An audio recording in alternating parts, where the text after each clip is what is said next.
بسم اللہ الرحمن الرحیم۔ السلام علیکم ناظرین، ایک نئی ویڈیو کے ساتھ آپ کے سامنے حاضر ہوں۔ میں قاری ابو سفیان۔ پچھلی ویڈیو میں ہم نے مدارس کے حوالے سے گفتگو کی تھی۔ آج جس ٹاپک پہ میں بات کرنا چاہ رہا ہوں وہ بھی علماء کے متعلق ہے، ائمہ خطباء کے متعلق ہے۔ ہمارے معاشرے میں بہت ساری ایسی مس انڈرسٹینڈنگ چل رہی ہیں جن کو کلیئر کرنا بہت ضروری ہے، اور وہ ہماری سوسائٹی کو اور ہماری نئی نسل کو، ہمارے معاشرے کو کھاتی جا رہی ہیں۔ ان میں سے ایک بات کہ لوگ بے عمل ہیں، اور اس بے عملی کی وجہ وہ علماء کو ٹھہراتے ہیں کہ یہ خود عمل نہیں کرتے، ان کی زبانوں میں تاثیر نہیں ہے، جس وجہ سے لوگ ان کی بات سن کر عمل نہیں کرتے۔ تو میرا آپ سے سب سے پہلا مؤدبانہ یہ سوال ہے کہ کیا عمل کا انحصار کسی کی تاثیر پر ہے، کہ اگر کسی کی زبان میں تاثیر ہے تو آپ عمل کریں گے، اگر تاثیر نہیں تو آپ عمل نہیں کریں گے؟ یا عمل کا انحصار کسی دوسرے شخص پر ہے کہ اگر وہ عمل کرے گا تو آپ بھی عمل کریں گے، اور اگر وہ نہیں کرے گا تو آپ بھی نہیں کریں گے؟ یقیناً آپ اس کے جواب میں نہ ہی کہیں گے، کیونکہ عمل کا انحصار صرف علم اور اللہ تعالیٰ کی توفیق پر ہے۔ رسول پاک صلی اللہ علیہ وسلم کا فرمان بھی اس کی تائید کرتا ہے کہ قیامت کے دن سوال یہ کیا جائے گا کہ جو علم حاصل کیا تھا، جو علم آپ تک پہنچا تھا، اس پر آپ نے عمل کیا کیا ہے؟ علماء کرام آپ تک جو بات پہنچا دیتے ہیں قرآن و حدیث کی، انہوں نے اپنا فریضہ سر انجام دیا، اور اس کے بعد عمل کرنا وہ آپ کی ذمہ داری ہے۔ اللہ تعالیٰ نے رسول پاک صلی اللہ علیہ وسلم کو بھی یہی فرمایا تھا کہ فذکر انما انت مذکر لست علیہم بمسیطر، آپ کا کام صرف واعظ و نصیحت کرنا ہے، آپ ان پر نگران نہیں ہیں کہ آپ ان سے زبردستی عمل کروائیں۔ تو آئیے میں اس بات کو ذرا وضاحت سے ڈسکس کرتا ہوں، تاکہ اگر کسی کے ذہن میں ایسی بات ہے تو وہ نکل جائے۔ اگر ہم عمل کا انحصار صرف تاثیر پر کریں کہ تاثیر ہو تو بات اثر کرتی ہے، تو میرے خیال سے رسول پاک صلی اللہ علیہ وسلم سے بڑھ کر اس کائنات میں کوئی بھی ہستی نہیں آئی جس کی زبان میں تاثیر ہو۔ رسول پاک صلی اللہ علیہ وسلم کی ہستی اور آپ کی زبان اقدس میں، زبان مطہر میں جو تاثیر ہے، اس سے بڑھ کر کسی دوسرے کی زبان میں نہیں تھی۔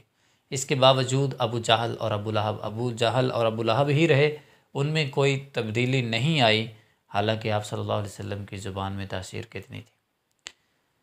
تو اصل بات یہ ہے کہ جب دل پہ مہر لگ جاتی ہے، جب دل زنگ آلود ہو جاتے ہیں، ختم اللہ علی قلوبہم وعلی سمعہم وعلی ابصارہم غشاوہ کا ٹھپا لگ جاتا ہے، تو اس کے بعد دلوں پہ اثر نہیں ہوتا، چاہے زبان محمد رسول اللہ صلی اللہ علیہ وسلم کی ہی ہو۔ دوسری بات یہ ہے کہ عمل کا انحصار کسی کے عمل پر منحصر نہیں ہے، کوئی کرے یا نہ کرے اس کا اپنا فعل ہے۔ آپ پر ذمہ داری ہے کہ جو علم آپ تک پہنچا اس پر آپ نے عمل کرنا ہے، کیونکہ اس کے متعلق آپ سے سوال کیا جائے گا۔ اگر آپ عمل کا انحصار کسی دوسرے کے عمل پر ٹھہراتے ہیں تو پھر میرا چھوٹا سا سوال ہے کہ اس زمین پر، اس دھرتی پر علماء سے بڑھ کر نمازوں کی پابندی کوئی بھی نہیں کر سکتا، اور نہ ہی کوئی کرتا ہے۔ خصوصاً ایک امام مسجد جو ہوتا ہے، اس سے بڑھ کر تو نماز کی پابندی کوئی بھی نہیں کرتا، تو اس نے ہر حال میں نماز پڑھنی ہوتی ہے۔ تو اگر آپ ایک عالم دین کے عمل کو اپنے عمل پر کا انحصار ٹھہراتے ہیں تو مجھے بتائیے کہ پھر آپ نمازی کیوں نہیں ہیں؟ وہ تو 5 وقت کی نماز پڑھ رہا ہے، اور آپ ابھی تک نمازی نہیں بن سکے، اور اپنی بے عملی کی وجہ آپ ایک عالم دین کے عمل کو ٹھہرا رہے ہیں۔ لہذا ثابت یہ ہوا کہ آپ کا یہ اعتراض بالکل غلط ہے۔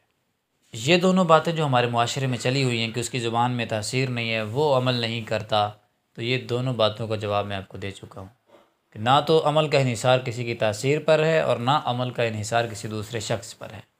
اور تیسری اور آخری بات یہ ہے کہ علم کی وہ بات جس پر عمل کرنا ہوتا ہے، وہ آپ کو کسی بھی شخص سے ملے، وہ جتنا بھی گناہ گار ہو، چاہے وہ شیطان ہی کیوں نہ ہو، اگر بات اچھی ہے تو اس پر عمل کرنا بھی آپ کے لیے ضروری ہوتا ہے۔ وہ آپ کی اپنی ذات پر منحصر ہے، جیسا کہ وہ حدیث پاک مشہور ہے حضرت ابو ہریرہ رضی اللہ تعالیٰ عنہ والی، کہ انہوں نے آ کر بتایا کہ اس طرح کا ایک شخص روزانہ چوری کرنے کے لیے آتا ہے، میں اس کو ڈیلی پکڑتا ہوں، اور آج تیسری رات اس نے مجھے یہ بتایا کہ آپ آیت الکرسی پڑھ کے سویا کریں، میں پھر چوری نہیں کیا کروں گا۔ تو آپ نے فرمایا ابو ہریرہ وہ شیطان تھا، اور تھا جھوٹا لیکن بات سچی کر گیا۔ ایک جھوٹا اور جھوٹوں کا سردار اور سب سے بڑا شیطان جس کا نام ابلیس ہے، وہ آئے اور وہ آ کر کے ایک سچی بات کر جائے تو نبی پاک صلی اللہ علیہ وسلم فرمائیں کہ اس پر عمل کرنا ضروری ہے۔ تو یار آپ ایک عالم دین کے بارے یہ خیال رکھتے ہیں کہ یہ عمل نہیں کرتا تو میں کیوں کروں؟ لہذا آپ اس بات کو آئندہ سے اپنے ذہنوں سے نکال دیں کہ عالم بے عمل ہیں جس کی وجہ سے لوگ عمل نہیں کرتے۔ عالم الحمدللہ اللہ کی توفیق سے اتنا عمل کر رہا ہے جتنا اس کے پاس علم ہے، جتنی اللہ نے اس کو استطاعت اور طاقت اور توفیق دی ہے۔ آپ اپنے عمل کی فکر کیجئے، آپ تک علم پہنچ چکا ہے، آگے عمل کرنا وہ آپ کی ذمہ داری، کریں گے تو جنت پائیں گے، اور اگر نہیں کریں گے تو پھر دوسرا ٹھکانہ ہوگا۔ عمل سے زندگی بنتی ہے، جنت بھی جہنم بھی۔ یہ خاکی اپنی فطرت میں نوری ہے نہ ناری ہے۔